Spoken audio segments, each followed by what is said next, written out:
자, 오늘은 우리가 제36강을 할 차례입니다. 제목이 뭡니까? 능력과 큰 영광으로 재림하실 예수님에 대해서 함께 보도록 합니다. 오늘 강에 나오신 분들은 제가 믿기에 세상의 종말과 예수님의 재림은 분명한 사실이고 그리고 곧 있을 거라고 믿는 분인 줄로 이렇게 압니다. 자, 그렇다면은 세상의 종말과 예수님의 재림을 믿는 자로서 우리가 어떻게 살아야 하는가 하는 겁니다. 이것이 오늘 말씀 그리고 다음 시간에 제37강에서 예수께서 우리들에게 말씀을 하십니다. 재림에 가까운 우리가 어떻게 살아야 하는가를 분명히 말씀을 하고 있습니다. 그 옛날에 스피노자라고 하는 사람이 한 그 유명한 말을 여러분들이 아실 거예요. 그 스피노자가 뭐라고 얘기를 했는가 하면은 내일 지구의 종말이 올지라도 나는 오늘 사과나무를 심겠다. 그런 그 이야기를 했습니다. 도대체 무슨 뜻으로 그런 말을 했었을까? 그 스피노자의 그 말은 우리가 하루하루를 변함없이 충성을 다하며 살면 된다 그런 뜻입니다. 사실 우리가 예수님의 그 재림의 때를 알지 못합니다. 오직 아버지 하나님만 아신다고 했어요. 그래서 그날이 언제인지 모르기 때문에 모르지만 우리가 하루하루를 변함없이 하나님께 충성을 다하며 살면 되지 않겠는가 그렇게 생각을 합니다. 자, 그러면 먼저 파트 1을 봅니다. 온 세상에 전파될 복음에 대해서 보도록 합니다. 자, 1절의 말씀을 보시면 예수께서 성전에서 나오셨습니다. 자, 이제 어디를 가고 계시는데 제자들이 성전 건물들을 가리켜 보이려고 나오니 라고 그렇게 말씀을 하고 있습니다. 자, 크게 보면은 제가 그 그림을 하나 그 1번 문제에 드린 것이 있는데 이 그림은 어떤 그림인가 하면은 옛날에 그 헤롯 성전의 그런 그 상상도 지금은 무너져 버리고 그 위에 모슬렘 성전이 지금 이렇게 서 있지만은 그 당시 예수님 당시에 아마 이랬을 거라는 겁니다. 자, 그 성전 건물들을 가리켜 보이려고 라고 했습니다. 자, 누구에게? 오늘 말씀에서는 누구에게 이 건물을 보이려고 했는지 나와 있지 않지만은 마가복음 13장 1절에 보면은 제자 중 하나가 가로되 선생님이여 보소서 그렇게 말하고 있습니다. 자, 예수께 이 화려한 이 헤롯 성전을 아, 보이려고 했다. 그렇게 말씀을 하고 이렇게 있습니다. 왜 예수께 이 건물을 보이려고 했었을까?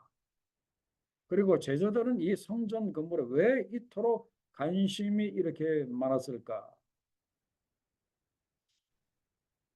그 당시에 그 예수께서 이런 말씀을 하신 적이 있습니다. 공중의 새도 길들이를 거쳐가 있고 그리고 여우도 굴이 있는데 나는 머리 둘 곳이 없다고 하시면서 그런 말씀을 하셨어요. 그런 말씀을 하시는 그 예수님을 따르기는 제자들이 따르는데 제자들 마음 한쪽에는 이런 마음이 있는 거예요.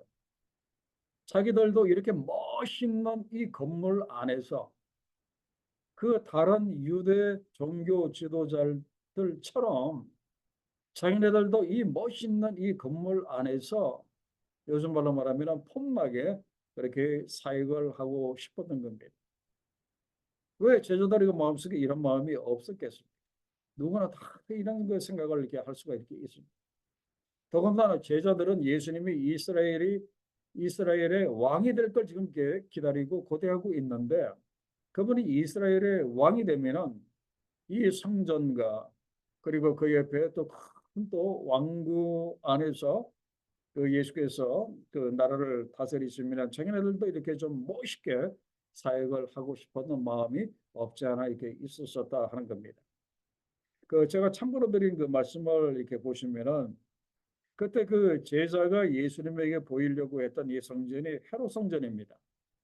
이 헤롯 성전은 여러분들이 읽어 보셨겠지만은 그 헤롯 사람 그 헤롯이 그 유대인들의 마음을 좀 이렇게 달래려고 무너져 있었던 그 수르바벨 성전을 이제 고쳐서 이제 80년에 걸쳐서 이 헤롯 성전을 그 세웠습니다.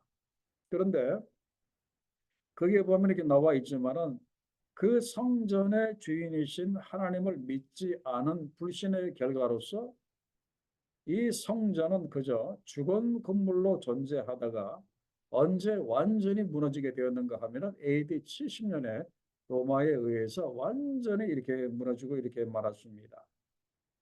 그죠? 그러면서 그 로마가 이 성전, 헤롯 성전을 무너뜨리면서 한쪽만 이렇게 남겨놨습니다. 바로 그 통곡의 벽이라고 하는. 제가 이제 예루살렘에 그 여행을 갔었던 바로 이 가서 이렇게 저도 보았지만은 이 통곡의 벽. 아마 이스라엘에 가시면은 예루살렘의 통곡의 벽 한 번은 꼭 가시는데 그 벽을 이렇게 남겨놨습니다. 그 역사를 위해서 남겨두었는데 이 벽은 지금도 유대인들이 그 앞에 가서 통곡의 벽 앞에서 머리를 벽에 대고 거기다가 조그만 틈새에다가 기도 제목을 적은 종이 쪽지를 꼽아놓고 얼마나 열심히들 기도하고 있는지 모릅니다. 바로 그 통곡의 벽만 그 남겨놨어요. 그런데 지금은 그렇지만은 그 당시에 이 헤롯 성전이 얼마나 이렇게 아름다웠는지 이렇게 모릅니다. 그 상상들을 보시면 아시겠지만은 그 건물의 그 지붕은 거의 황금으로 그렇게 꾸며져 이렇게 있었었고, 그리고 그 당시에 어떤 말이 유행을 했는가 하면은 헤롯 성전을 안 본 사람은 아름다운 건축물을 보았다고 말할 자격이 없다. 이런 말을 할 정도로 이 헤롯 성전은 굉장히 그 아름다운 그런 그 성전이었습니다. 제자들이 마음을 그냥 혹 뺏길 만큼 이렇게 아름다운 이게 성전이었어요. 그래서 요즘 그 역사가들이 이런 말을 합니다. 이 성전을 다시 복원을 하려면은 요즘 얼마의 돈이 드는가 한번 계산을 해봤더니 4억 달러가 이렇게 들어간다고 합니다. 4억 달러면은 우리 한국 돈으로 따지면은 약 한 5천억 원 정도. 엄청나게 많은 그런 그 돈이 들어갑니다. 그러니까 그 당시에 얼마나 아름답게 이 헤롯 성전이 그 지어졌는지 이렇게 모릅니다. 자, 그런데 예수께서 제자들은 그 건물을 보여주면서 자기네들도 그 건물 안에서 예수님과 더불어서 사역을 하기를 간절히 원했지만 예수님은 반대의 말씀을 하십니다. 2절에 보면은 뭐라고 말씀을 하시는가 하면은 너희가 이 모든 것을 보지 못하느냐 내가 진실로 진실로 너희에게 이르노니 돌 하나도 돌 위에 남지 않고 다 무너뜨리우리라. 지금 이렇게 멋있어 보이는 이 헤롯 성전도 때가 되면은 돌 위에 돌 하나도 남지 않고 다 무너질 거라고 그렇게 말씀을 하셨어요. 그리고 이 말씀은 바로 앞에 23장에서 이미 하신 말씀이에요. 38절에 뭐라고 말씀을 하셨는가 하면 보라 너희 집이 황폐하여 버려진 바 되리라 그렇게 말씀을 하셨습니다. 그죠? 그러면서 주의 이름으로 오시는 이 할 때까지 너희가 나를 보지 못할 거라고 이렇게 말씀을 이렇게 하셨어요. 내가 재림할 때까지 너희 유대인들 이스라엘은 나를 믿지 못하고 온 세상을 유리방황할 것이다. 그 말씀 그대로 1945년에 독립할 때까지 그들이 그렇게 되고 이렇게 말았습니다. 자, 여기서 다시 한번 생각해 보겠습니다. 제자들이 이 성전 건물의 마음을 빼앗긴 이유가 이렇게 무엇인가? 예수님과 더불어서 함께 이 멋있는 건물 안에서 사역을 해보고 싶은 마음도 있었지만은 또 사회적으로 또 정치적으로 그러한 그 분위기가 이렇게 있었어요. 그것이 무엇인가 하면은 그 당시 그 로마는 그 로마 제국의 그 로마는 이 사람들이 상당히 지혜로운 사람들입니다. 자기 제국 안에 들어있는 그 수십의 그 나라들을 그냥 무지막지하게 그렇게만 다스리지 아니하였어요. 잘못할 때는 엄하게 다스리지만 일반적으로는 굉장히 포용적이었습니다. 그래서 그 당시에 이 유대와 그리고 로마 총독 간의 사이가 이 관계성이 아주 이렇게 좋았습니다. 그러다가 보니까 제자들의 그 마음속에 야, 이러다가 지상 메시아 왕국이 혹시 생기는 것이 아닌가? 그러면은 거기에서 자연적으로 메시아 왕국이 들어설 것이고, 그러면은 그 메시아 왕국이 들어서서 뭔가 일을 하려면은 이 건물이 필요하지 않을까 하는 그런 그 의미에서 이 성전 건물에 제자들이 관심을 많이 이렇게 갖게 이렇게 되었습니다. 그런데 예수께서 충격적인 그런 그 말씀을 하셨죠. 돌 위에 돌 하나도 남지 않고 무너질 거라고 말씀하셨어요. 자, 그래서 우리가 여기서 역사를 보는 제자들의 눈과 예수님의 눈이 왜 이렇게 달랐습니까? 하는 겁니다. 그것은 골로새서 3장 2절에 분명히 나와 있죠. 위의 것을 생각하고 땅의 것을 생각하지 말라. 제자들은 예수님을 따르면서도 늘 땅의 것을 많이 생각했던 사람들입니다. 이 아름다운 헤롯 성전의 마음을 빼앗기고, 그리고 자기네들끼리는 누가 서열 1인지 2인지 그거 이렇게 따지던 게 사람들이었어요. 근데 예수께서는 항상 위의 것을, 아버지 하나님의 것을 생각하시면서 이렇게 사셨습니다. 그러니까 무엇을 바라보는가의 차이가 이렇게 있었던 것을 이렇게 봅니다. 자, 그렇다면은 오늘 우리가 2024년도를 살고 있는데 우리는 어떤 눈으로 이 세상을 봐야 될 것인가 하는 겁니다. 방금 전에 제가 제자들을 말씀을 드렸는데 이 이스라엘과 로마 그리고 이 유대와 이 로마 총독 간의 그 사이가 굉장히 좋았다고 했습니다. 요즘도 이 세상을 이렇게 바라볼 때 많은 사람들이 희망적으로 그렇게 바라보는 분들이 이렇게 많습니다. 그래서 상당히 그 발전한 과학 문명이라든지 뭐 말로 표현할 수 없을 정도로 발달된 뭐 인터넷, 컴퓨터, 뭐 전자산업, 뭐 유성공학 그리고 심지어 교회 안에까지 컴퓨터라든지 그다음에 인터넷이 들어온 지는 벌써 오래됐고요. 심지어 인터넷 교회까지 이렇게 생겼고 심지어 AI, 인공지능이 나와서 설교까지 하는 그런 그 이렇게 세상입니다. 그래서 이런 그 외적인 것만 바라보면은 지금 이 세상은 굉장히 희망적입니다. 점점 이렇게 발전할 거라는 거죠. 이것이 바로 세상의 눈으로, 세상 사람들의 눈으로 바라볼 때는 이제 그렇습니다. 그러나 예수님의 눈으로 바라볼 때는, 예수님의 눈으로 이렇게 바라볼 때는 완전히 이렇게 다릅니다. 지금 예수님의 그 눈으로 바라보면은 예수님의 눈을 가지고 우리가 이 세상을 이렇게 바라보면은 인류 멸망의 징조들이 지금 이렇게 나타나고 있습니다. 종말의 징조들이 나타나고 있다 하는 겁니다. 물질 문명은 굉장히 발달했지만 한번 생각해 보세요. 지금 인류의 도덕성, 그다음에 영성이 어떻습니까? 지금 인류의 도덕성과 영성은 그 어느 시대보다도 더 땅바닥에 떨어져 있는 타락한 그런 그 시대에 이렇게 살고 있어요. 그리고 제약도 상당히 발달한 그런 그 시대에 이렇게 살고 있어요. 그래서 옛날에는 사람들이 그 세상을 바라보면서 부도덕의 그런 그 시대다. 임모럴 이제 그런 그 부도덕의 그런 그 시대다라고 이야기를 했는데 지금은 탈도덕의 그런 그 상태입니다. 아예 도덕에서는 완전히 그 벗어나 있는 그런 그 시대에 지금 이렇게 우리가 살고 있는 것을 이렇게 보게 이렇게 됩니다. 여러분들 뭐 이미 다 알고 계시겠지만 제가 또 잠시 뒤에도 말씀 이렇게 드리겠지만은 한번 여러분들이 이번에 그 파리 올림픽의 그 개막식에서 여러분들이 이미 보셨을 거예요. 그 예수님의 그 최후의 그 만찬을 그렇게까지 모독을 했다고 하는 것은 그냥 가볍게 넘길 수만은 이게 없습니다. 이것은 기독교에 대한 전면적인 도전일 뿐만 아니라 하나님께 대한 완전한 전면적인 이 도전으로 볼 수가 이렇게 있습니다. 한번 역사적으로 한번 보세요. 언제 하나님의 그 심판이 있었습니까? 역사적으로 돌아보면은 그 죄악이 흘러 넘쳤을 때마다 하나님의 심판이 이렇게 있었어요. 노아 시대가 그래 했죠, 그죠? 그때 그 노아의 가족 8명 외에는 전부 다 이렇게 죽었어요. 그리고 소돔과 고모라 시대도 이렇게 마찬가지. 그리고 옛날에 로마가 완전히 부도덕했었을 때, 죄에 빠졌을 때 로마가 그렇게 망했어요.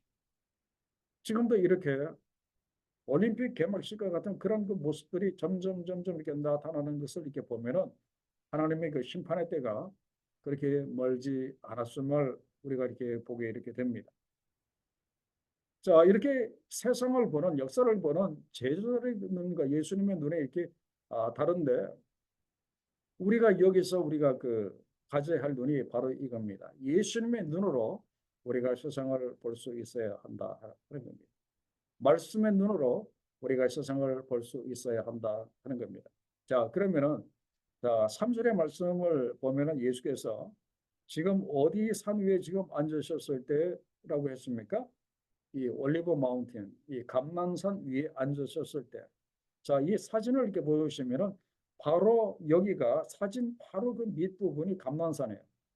이 올리브 마운틴 위에 앉으면은 저기 밑으로 이 돌무덤들이 쫙 보이고 돌무덤 그 뒤에 성벽이 그렇게 보이고 성벽 뒤에 그 모슬렘 성전이 지금 보이고 이렇게 있습니다.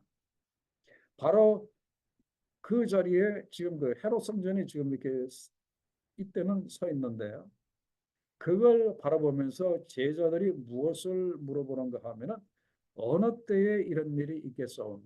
자, 어느 때에 바로 저 헤롯 성전이 돌 하나도 돌 위에 남지 않고 다 무너뜨리라고 하셨는데 언제 이런 일이 있을 겁니까? 그 때를 이렇게 물어본 거예요.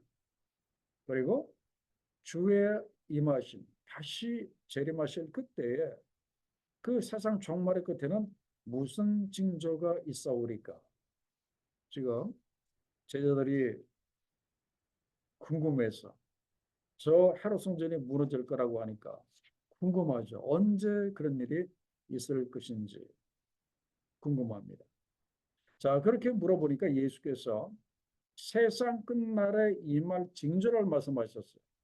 좀 속 시원하게 뭐 AD 뭐 몇 년에 뭐 그렇게 될 거라 언제쯤 될 거라고 말씀하셨으면 좋았을 터인데 거기에 보면은 때는 전혀 말씀하지 아니하시고 다만 그때에 임할 징조를 말씀하셨어요.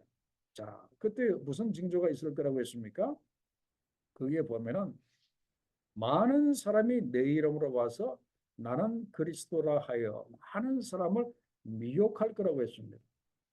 여기서 거짓 그리스도의 출현, 그죠? 거짓 그리스도가 나타나서 많은 사람을 미혹할 거라고 했습니다.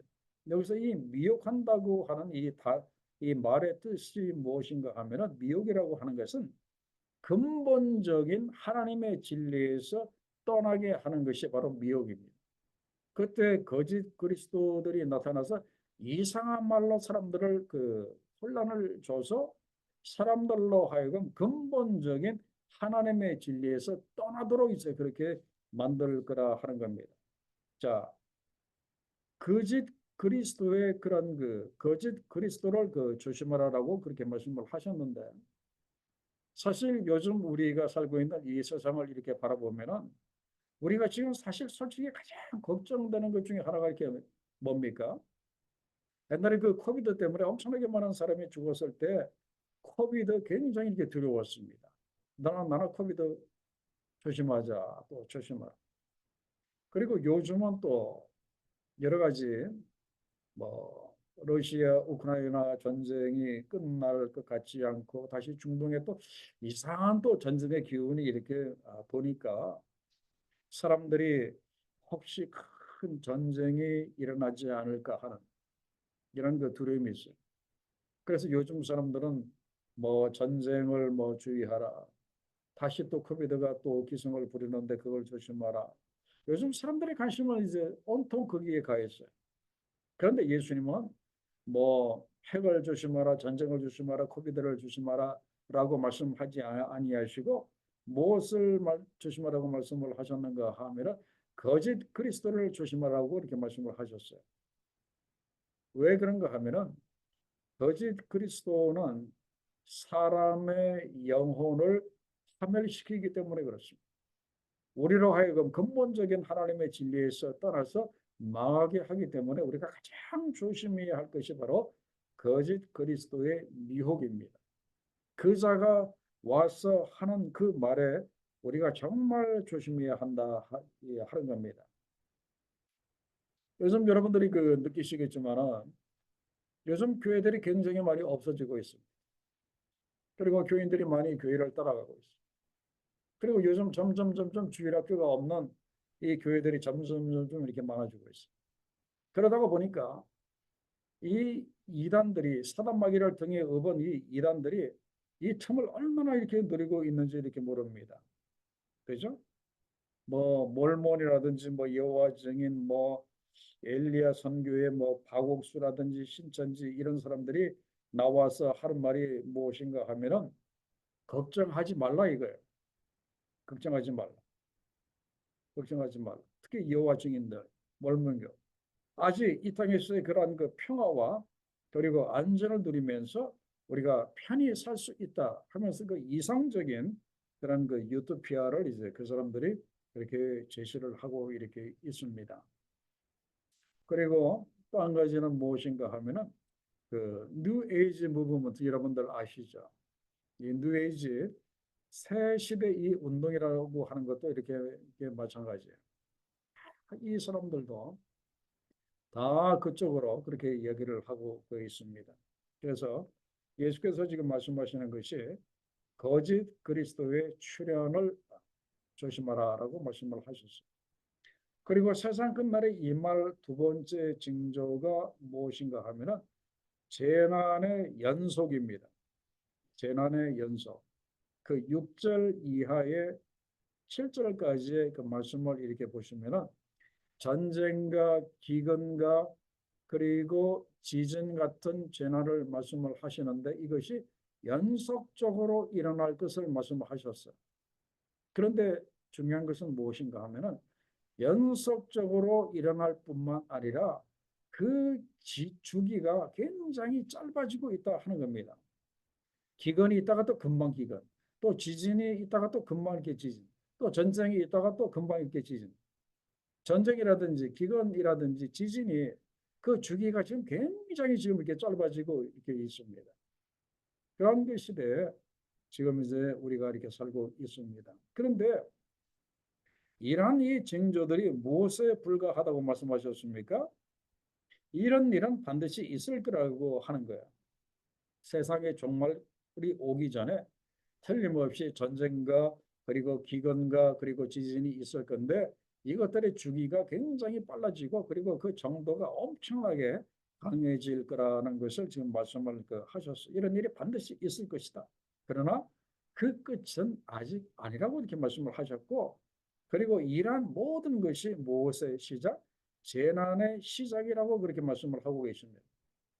참 요즘 굉장히 불안합니다. 아마 일본 사람들은 굉장히 지금 불안할 거예요. 지진이 엄청나게 지금 센 지진이 지금 일어나고 또 여러 곳에서 그렇게 또 전쟁들 또 중동에서의 그런 그 전쟁의 그런 뭐 그런 뭐 것들 해서 굉장히 이렇게 불안할 거예요. 그런데 이러한 것들이 재난의 시작이라고 이렇게 말씀을 하십니다. 시작이 이 정도라고 하는 거예요. 시작이 이 정도라고 한다면 만약에 본 게임에 들어가면은 그 정도와 그 무시무시함이 얼마나 크겠습니까? 그때는 그야말로 세상이 완전히 망해버리는 세상의 그런 그 종말, 살아남기 힘든 그런 그 시대가 반드시 올 거라는 이제 그런 거 이렇게 말씀해요. 그러면서 3번 문제 보면은 그때 우리 믿는 자들이 이런 혼란을 당할 거라고 말씀을 하십니다. 너희가 내 이름을 위하여 모든 민족에게 위험을 받을 것이고 그리고 사람들이 시험에 빠져서 서로 잡아주고 서로 미워할 것이고, 그리고 많은 거짓 선지자들이 나타나서 사람을 미혹하고 불법이 성함으로 많은 사람의 사랑이 식어지리라 그렇게 말씀하셨어요. 자, 그러면서 이런 그 말세 징조로 가득 찬 이런 그 세상에서 우리가 어떻게 살아야 한다고 그렇게 말씀하셨습니까? 13절의 말씀에 보면은 그러나 끝까지 견디는 자는 구원을 얻으리라 그렇게 말씀하셨어요. 우리가 할 수 있는 유일한 길은 끝까지 견디는 거예요. 힘들고 어려워. 바울이 그랬잖아요. 디모데후서 4장 7절에서 나는 선한 싸움을 싸우고 나의 달려갈 길을 마치고 믿음을 지켰으니 바로 이것이 우리가 해야 할 일. 앞으로 점점 굉장히 어려워질 건 분명해요. 그러나 그럴수록 선한 싸움을 우리가 끝까지 싸우고 그리고 나에게 주신 그 달려갈 길, 사명의 길을 끝까지 달려가고 우리가 믿음을 지키자 하는 겁니다. 그랬을 때 예수께서 나에게 의의 면류관을 주실 것이라고 성경은 말씀을 하고 이렇게 있습니다. 그죠? 그리고 여기서 이 견딘다고 하는 이 단어를 우리가 좀 유의 있게 볼 필요가 있는데 이 견딘다라고 하는 이 단어의 원래 그 뜻은 소극적인 자세를 가지고 겨우 믿음을 지키는 것을 말하는 것이 아닙니다. 여기서 이 견딘다고 하는 것은 우리는 견딘다 그러면 소극적으로 생각하는데 이 단어의 원래 뜻은 적극적인 것을 이야기합니다. 죄의 세력과 싸우는 것을 이렇게 말합니다.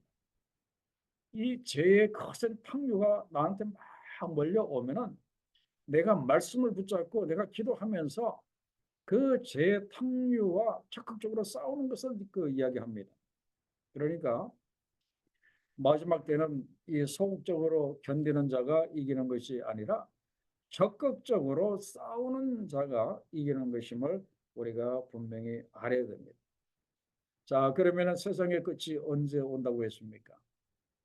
자, 14절의 그 말씀에 보면은 세상의 끝에 대해서 조금 더 구체적으로 지금 보여주고 계십니다. 이걸 보면은 아, 이때쯤 이제 세상의 종말이 오겠구나. 좀 감을 이렇게 우리가 잡게 돼요. 그리고 많은 그 교단들이 또 많은 그 신학자들이 이 말씀 마태복음 24장 14절 이 말씀 딱 붙잡고 아, 이때쯤 종말이 올 거라고 많은 사람들이 그렇게 생각하고 그리고 그때를 준비하고 이렇게 있습니다.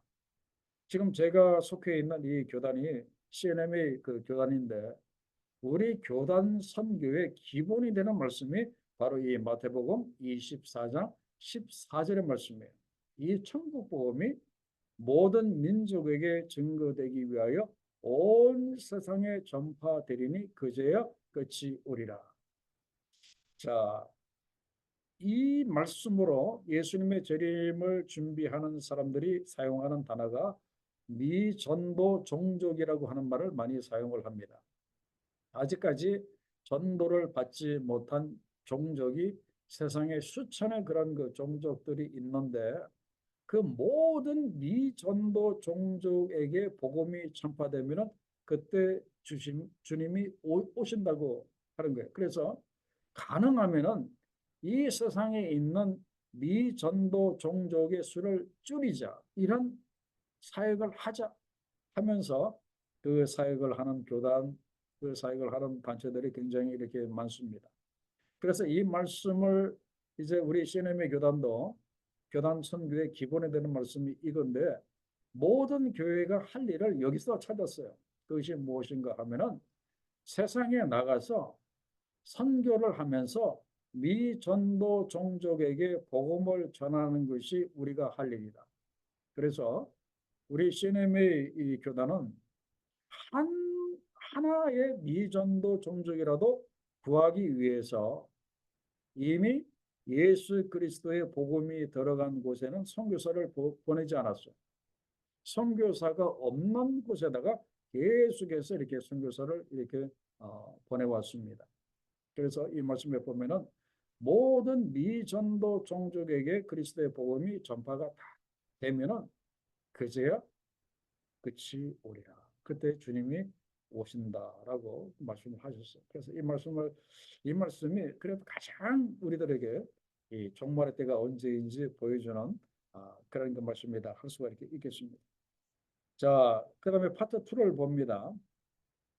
그때에 있을 대환란. 자, 그때 있을 대환란. 그러므로 너희가 선지자의 말한 바 멸망에 가증한 것이 거룩한 그곳에 선 것을 보거든 그때에 유대에 있는 자들은 산으로 도망할지어다.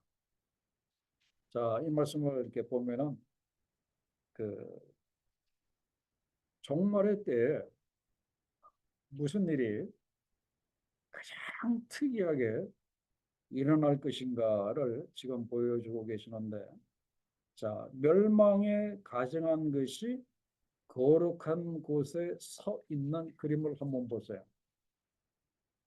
그 제가 드린 그 그림을 여러분들이 보고 계시는데, 바로 이것이 그 예루살렘 하나님의 그 성전이 모독을 당한 그 여러 가지 예 중에 하나가 바로 이겁니다.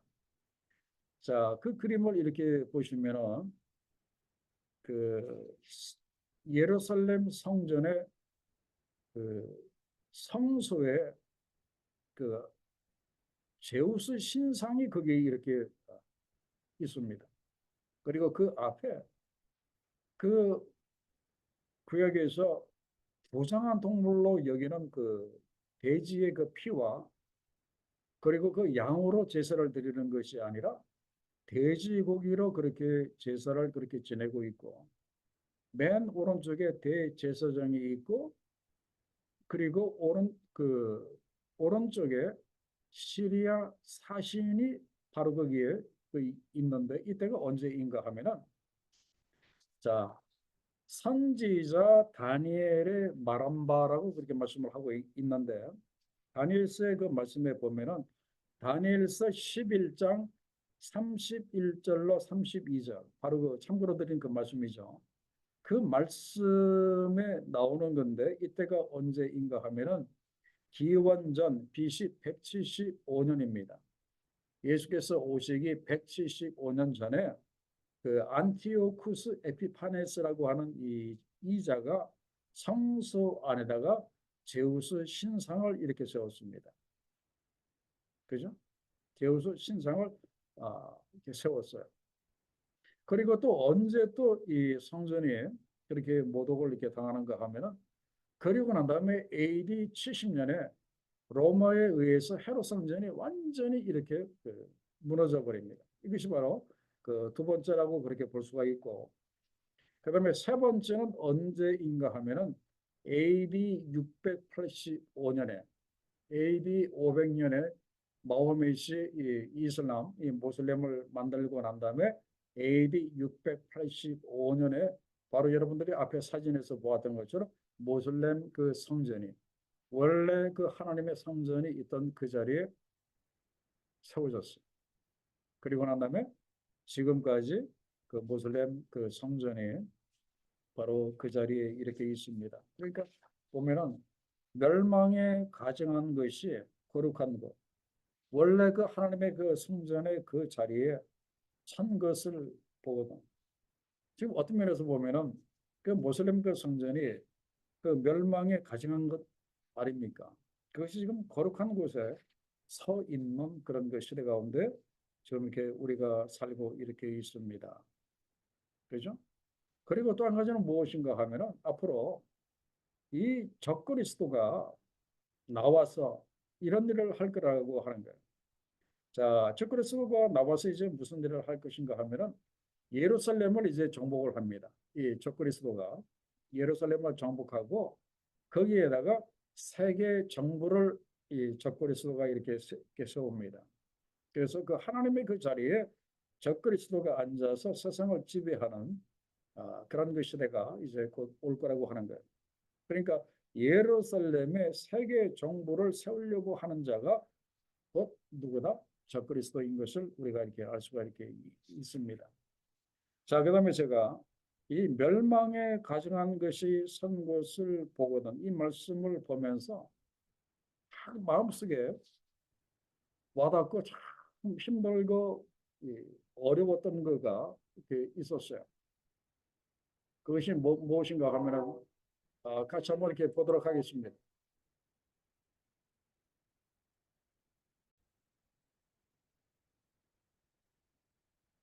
자, 거기 보면은 너희가 선지자 다니엘의 말한 바 멸망에 가증한 것이 거룩한 곳에 쓴 것을 보거든. 우리 방금 전에 봤던 그 말씀이에요. 이 말씀은 여러분들이 이미 다 이렇게 보셨을 거예요. 이번에 그 파리 그 올림픽 개막식 때 그 다빈치가 그린 그 최후의 만찬을 패러디한 건데 가만히 보세요. 지금 그 예수님의 그 자리에 지금 누가 지금 이렇게 서 있어요? 데레그 킨이라고 하는 그 여장을 한 남자가 이렇게 서 있습니다. 그리고 그 옆에 제자들 열두 사도를 그 패러디한 사람들을 다 보면은 여장을 한 남자들을 전부 그렇게 이렇게 써놨어요. 그래서 개신교 그 어떤 목회자분이 이런 이야기를 하더라고요.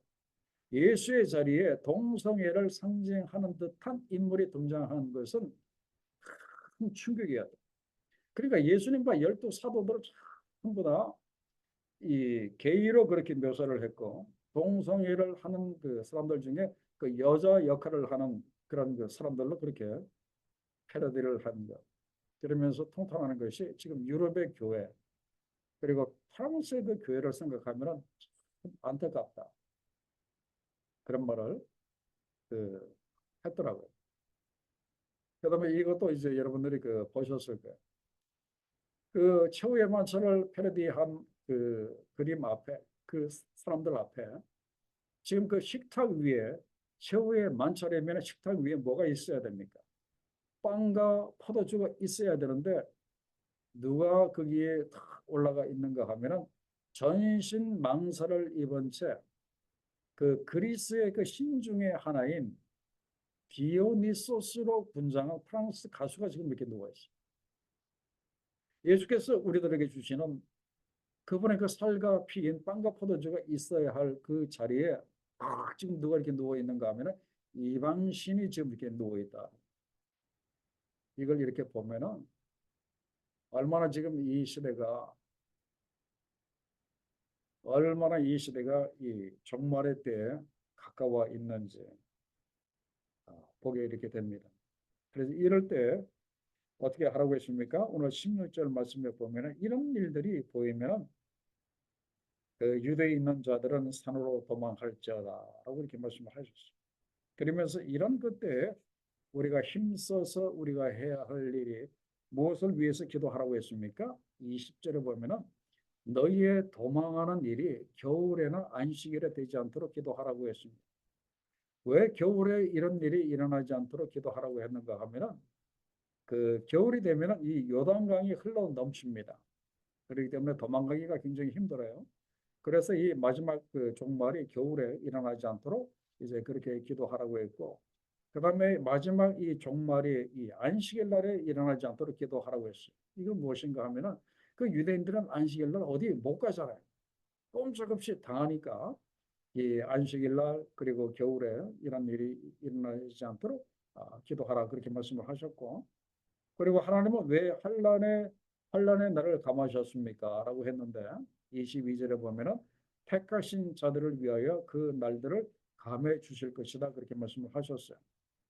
그러면서 23절과 24절에 보면은 그때 우리가 가장 좀 힘들고 어려운 것 중에 하나가 무엇인가 하면은 거짓 그리스도와 거짓 선지자들이 나타나 가지고 우리를 유혹을 하는데 기가 막히게 유혹을 하니까 이것이 큰 문제라는 거예요. 이들이 나타나서 그렇듯한 그런 그 말로 하나님의 근본적인 진리에서 떠나게 할 뿐만 아니라 이자들이 나타나서 엄청난 표적과 기사를 다 그렇게 보입니다. 이자들이 나와서 하면은 죽었던 사람도 막 살아나고 뭐 병든 자들이 살아나고 이런 일들이 여기저기서 일어나니까 혹시 저자가 재림 예수님이 아닌가 그렇게 혹할 정도로 그런 그 일이 그 있을 거라는 거예요. 자, 그러나 그때 왜 그리스도를 찾아 헤맬 필요가 없습니까? 라는 질문인데, 자, 거기 이렇게 보면은 27절에 이렇게 말씀을 하셨어요. 번개가 동편에서 나서 서편까지 번쩍임 같이 인자의 임함도 그러하리라. 자, 이 하늘의 번개가 번쩍하면 저 끝에 있는 사람이나 저 끝에 있는 사람들이 동시에 보잖아요. 마찬가지. 예수께서 재림을 하실 때 어느 한 지역에 일부적으로 어떤 국지적으로 그렇게 오시는 것이 아니라 전 세계적으로 그분이 임하신다 하는 거예요. 전 세계 사람들이 동시에 인자의 그런 그 예수님의 그런 그 임함, 재림을 알 수 있도록 그렇게 오신다라고 그렇게 말씀을 하셨어요. 그리고 28절에 보면은 죽음이 있는 곳에는 독수리들이 모일지니라. 이 말씀은 무엇인가 하면은 자, 이 들판에 시체가 있으면은 독수리들이 그 시체를 뜯어먹기 위해서 그 몰려 이렇게 들잖아요. 마찬가지야. 세상이 타락해서 영적으로 죽은 자들이 많아질 때 마치 독수리들이 모이는 것처럼 예수께서 그때 반드시 재림을 하실 거라고 그런 말씀이에요. 자, 그러면서 그때가 되면은 어떤 일이 또 이렇게 벌어진다고 했습니까? 해가 어두워지고 그리고 달이 빛을 내지 아니하고 별들이 하늘에서 떨어진다라고 말씀을 하셨어요. 그리고 계시록 6장 13절에 하늘의 별들이 땅에 떨어진다고 분명히 그렇게 말씀을 이렇게 하셨어요. 자, 도대체 그 하늘에서 떨어지는 것들이 어떤 의미인가? 그 정치적인 의미로 해석을 해 본다면은 그 나라의 왕들과 통치자들, 장관들, 상류사회, 귀족사회 이런 것들이 그 무너질 거라고 하는 거예요. 그다음에 영적인 의미로 따지면은 교황권, 지금 캐톨릭이 가지고 있는 교황권이라든지 교회의 권위라든지 그다음에 교권이라든지 그리고 교회 안에 영적인 질서가 파괴될 것을 이렇게 이야기를 합니다. 그리고 자연과학적인 의미로 보면은 그 태양의 흑점 그 폭발로 인해서 태양 에너지가 감소하면서 해가 어두워질 거라고 이렇게 이야기하고 있어요. 이건 과학적으로 너무나 분명합니다. 이 해라고 하는 것이 영원히 존재하는 건 아니잖아요. 계속해서 타오르기 때문에 에너지가 사실 지금 점점 이렇게 줄고 이렇게 있어요. 그러다가 언젠가는 이 해도 이제 어두워지고 그리고 우주 전체에 동요가 일어나고 그리고 실제적으로 별들이 떨어지는 것을 말합니다. 그래서 이 과학, 이 천문학자들이 밝힌 바에 의하면은 과거에 비해서 요즘 이 지구로 떨어지는 이 운석, 이 별들이 엄청나게 이렇게 많아지고 있다고 이야기를 합니다. 자, 그 다음에 예수께서 30절에 어떤 모습으로 오신다고 했습니까? 자, 그림을 한번 보세요. 그림을 보시면은 인자가 구름을 타고 능력과 큰 영광으로 오는 것을 보게 될 거라고 말씀을 하셨어요. 그분이 그렇게 오시면은 자, 그림을 보시면은 인자가 예수께서 구름을 타고 영광 중에 지금 천사들을 데리고 지금 오고 있는 그런 그 그림이에요. 그러면은 어떻게 된다고요?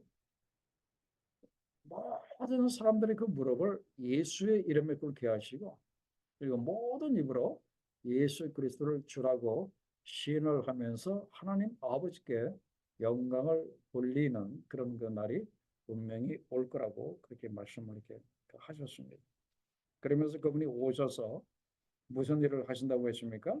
31절에 보면은 천사들을 전 세계로 이렇게 보내셔서 택하신 자들을 하늘 이끝에서 저 끝까지 사방에서 모으리라. 구원받은 백성들을 다 모으실 거라고 그렇게 말씀을 하고 있습니다. 생명책에 기록된 사람들을 다 모을 거라고 말씀을 하셨어요. 자, 그다음에 이제 마지막으로 포도띠를 봅니다. 자, 깨어 있으라 그랬습니다. 자, 1번에 보시면은 예수님의 재림을 희망하는 사람들은 어떤 자세로 살아야 합니까? 라고 그렇게 질문이 나와 있는데, 자, 예수께서 이런 말씀을 하셨어요. 그 무화과 나무의 비유를 배우라 그렇게 말씀을 하셨어요. 그것이 무엇인가 하면 바로 이거예요. 무화과 나무가 1년 중에 그 가지가 연하여질 때가 있습니다. 그리고 작은 그 잎사귀가 나올 때가 있어요. 그 사진에서 보는 것처럼 그 가지에 물이 올라가지고 가지가 연하여지고 그리고 잎사귀가 나올 때가 있습니다. 딱 한 번 그래요. 그때가 언제인가 하면 여름이 가까우면 이제 그렇다고 하는 거예요. 그래서 길 가다가 이제 이 무화과나무 가지가 연하여지고 잎사귀가 나오면 이제 여름이 되었네. 그렇게 아는 것처럼 너희도 이렇게 하라 하는 거예요. 이 모든 일을 이렇게 보거든. 재림이 가까울 때에 일어날 거라고 말씀하신 일들 그 앞에 쭉 있었잖아요. 그렇죠? 그런 그 일들을 보면은 인자가 문 앞에 지금 와 있는 줄 그렇게 알라야지. 그런 뜻입니다. 자, 그러면서 34절에 보면은 예수께서 이런 말씀을 하셨어요. 이 세대가 지나가기 전에 이 일이 다 이루리라. 그렇게 말씀을 이렇게 하셨습니다. 그래서 저는 구체적으로 이 세대가 뭘 말씀을 하셨는지 잘 모르겠어요. 벌써 예수께서 이 말씀을 하시고 난 다음에 2000년이라고 하는 지금 시간이 지나긴 지났는데 이 세대가 지나가기 전에 이 일이 다 이루리라 그렇게 말씀을 하셨고 그리고 종말의 그때가 되면은 천지는 없어지겠어. 천지는 완전히 새 하늘과 새 땅으로 완전히 바뀌게 되고 그러나 내 말은 없어지지 아니하리라. 재림에 관한 예수님의 말씀은 반드시 이루어질 거라고 그렇게 말씀을 하셨어요. 그러면서 그날과 그때는 아무도 모른다. 심지어 예수께서도 모르고 하늘의 천사들도 모르고 오직 아버지만 아신다라고 말씀을 이렇게 하셨습니다. 자, 그런데 왜 사람들이 예수님의 재림을 깨닫지 못합니까? 왜 그런가 하면은 사람들이 그 말씀에 보면은 노아의 때를 이야기를 하면서 먹고 마시고 장가 들고 시집 가고를 이야기하고 있어요. 바로 그 육신적이고 그리고 감각적이고 그리고 쾌락적인 일에 많은 사람들이 지금 빠져 있기 때문에 세상 사람들은 예수님의 그 재림에 대해서 전혀 관심이 없어요. 남의 일처럼 그렇게 지금 이렇게 알고 그렇게 있다 하는 거예요. 자, 그러다가 40절, 41절에 보면은 거기에 보면은 구원을 받는 자와 버림받는 자가 분명히 나누어진다고 이야기를 하고 있습니다. 그렇기 때문에 우리는 어떤 삶을 살아야 한다? 42절에 보면 그러므로 깨어 있어라. 영적으로 깨어 있어라고 이렇게 말씀하십니다. 왜 그런가 하면은 그 어느 날에 예수께서 다시 오실지 아무도 모르기 때문에 항상 영적으로 깨어 있어라라고 이렇게 말씀을 이렇게 하십니다. 자, 그러면서 우리들에게 은혜가 되고 희망이 되는 그런 그 말씀이 있는데 그 말씀이 무엇인가 하면 45절로 47절의 그 말씀입니다. 자, 거기 보면은 예수님의 그 재림의 그 때는 아버지 하나님만 아시기 때문에 우리는 몰라요. 언제 오실지 몰라요. 솔직히. 그리고 스피노자가 이야기한 것처럼 내일 지구의 종말이 올지라도 나는 오늘 한 그루의 사과나무를 심겠다고 이야기한 것처럼 오늘 내가 충성을 다해서 이런 일을 하고 있으면 바로 그 일이 뭡니까? 그 45절에서 이야기한 것처럼 때를 따라서 양식을 나누어주고 내가 충성을 다하고 있으면은 46절에 주인이 올 때에 그 종이 이렇게 하는 것을 보고 그 종이 축복을 받을 거라고 말씀을 하십니다. 그러면서 47절에 주인이 그 모든 소유를 저에게 맡기다. 천국을 그에게 맡기실 거라고 말씀을 하고 있습니다. 그렇기 때문에 마지막 때에 우리가 충성을 다해서 우리가 해야 할 일이 있습니다. 그것이 뭡니까? 때를 따라서 열심히 양식을 나누어주는 일을 우리가 해야 한다 하는 겁니다. 양식을 나누어주는 일을 우리가 해야 된다 하는 겁니다. 어떤 양식? 바로 영의 양식을 나누어주는 일을 우리가 해야 되고 사람들을 영적으로 살리는 일을 우리가 하고 우리가 사람들을 영적으로 구원하는 이 일을 사람을 살리고 구원하고 그에게 생명의 말씀을 공급해서 그로 하여금 그렇게 하나님의 사람으로 살아갈 수 있도록 우리가 열심히 할 때 그때 예수께서 우리의 일하는 것을 보시고 축복하신다고 그렇게 말씀하셨어요. 그렇기 때문에 우리가 해야 할 일이 바로 그겁니다.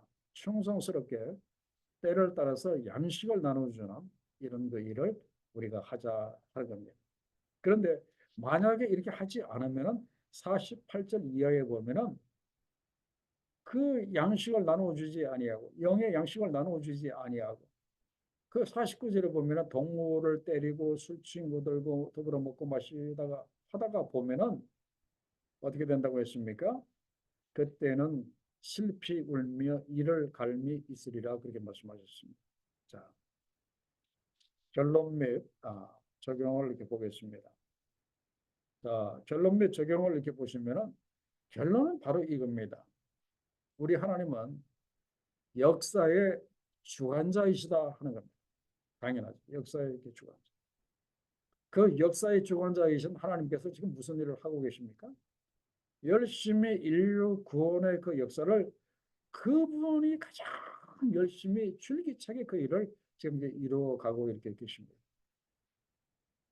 그러면서 인류 그 구원의 그 역사는 언제 그분이 완성하시는가 하면은 주님의 그 재림으로 인류 구원의 역사를 이제 그분이 완성하십니다. 그래서 인류 구원의 역사를 완성하기 위해서 지금 열심히 그 일을 하시면서 언제 내 아들을 다시 보낼까 열심히 그렇게 그분이 그렇게 하고 계시는 것을 이렇게 보게 됩니다. 그렇기 때문에 우리가 일한 그 하나님 이렇게 열심히 일하시는 일한 그 하나님이 우리가 믿는 그 하나님이죠. 그렇기 때문에 우리가 해야 할 일은 바로 세 가지입니다. 충성되고 지혜 있는 종이 되어야 한다. 충성되고 지혜. 그죠? 항상 그 하나님의 그 역사에 대해서 지혜롭게 그렇게 깨어있는 종이 되어야 되고, 그리고 두 번째 뭡니까? 천국 복음을 열심히 우리가 전해야 한다 하는 겁니다. 그다음에 세 번째, 천국 복음이 모든 민족에게 증거될 수 있도록 열심히 세계 선교를 감당하는 우리 교단 또 여러분들 또 우리 교회가 그렇게 되어야 한다 하는 것이 오늘 이 말씀의 결론입니다. 그러면서 이제 다음 시간에 볼 37강이 그 종말을 준비하는 그 삶이에요. 그래서 종말을 믿고 그리고 예수님의 재림을 믿는 사람들이 어떻게 충성을 해야 하는가가 바로 다음 시간에 37강에 이렇게 나옵니다. 그래서 그거는 우리가 다음 시간에 보도록 하겠습니다. 자, 오늘 이제 그 강의는 이제 여기까지